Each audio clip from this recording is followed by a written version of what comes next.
thought that inflation may be at its peak right now. Is that the determination of your economic team when they analyze kind of the state of play in the market right now, or where is he kind of what's he basing it on? Well, I think if the president were standing here, I know he's always invited, which may be the next thing someone says, but which is okay. You're invited if you're listening.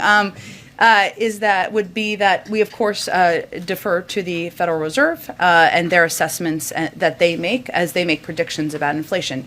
They are predicting, as outside economists are, that inflation will come down next year. So we would really defer to them, as would the president. I think I have not obviously had a chance to speak to him post his comments because it was just shortly not so long ago, but I think what he is in his mind, as he went on to articulate, is what we're doing to lower costs for the American people. And that's how he sees it, is, of course, inflation is a term we use here. We use it at the Federal Reserve, a very important economic term. The way the American people experience this at home is costs and what things cost, whether it is the cost of gas or natural gas, heating your home or putting gas in your car. We're seeing those prices come down, or whether it is buying a car, again, we're projecting those prices will come down. We're obviously working to bring the cost of food down. So we are seeing those move in a good trajectory and in a good direction, and I think that's how he was articulating it. And then you guys have been consistent on your argument as it relates to Build Back Better and inflation now for weeks, if not months.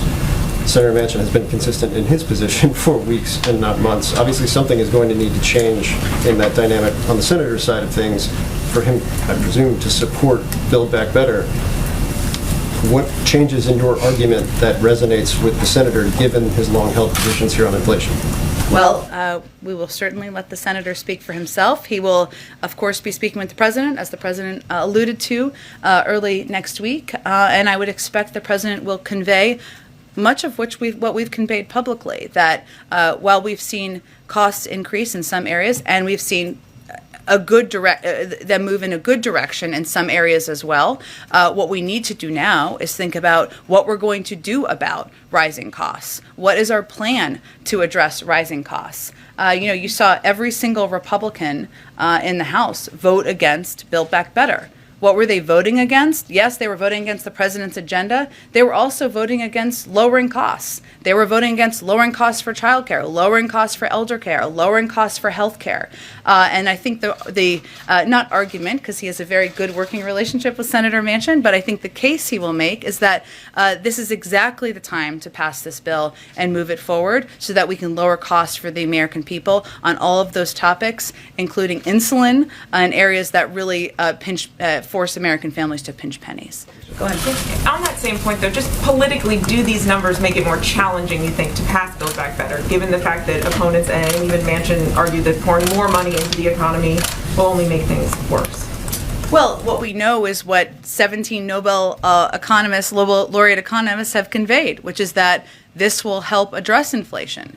We know that economists across the board, many across the board, have conveyed that this will help address what we see as rising costs. And we also know that for American families sitting at home, they don't necessarily think of it as what the data and what the economists are saying. They think of it as what their weekly budgets are, what their monthly budgets are, and which leader has a plan to address that. So actually for us, politically, arguing we're going to bring down the cost of childcare, we're going to bring down the cost of preschool, we're going to make affordable housing a reality, and on the other side of the aisle, you have people who are opposed to lowering that cost, is a pretty viable argument. And on the timeline here, just to put a finer point on it, you noted the costs are already going down that may not be reflected in this report, and that you may see changes next year. But if you're an American at home worried about these rising prices, how long do you think Americans should be prepared for these increased prices to persist?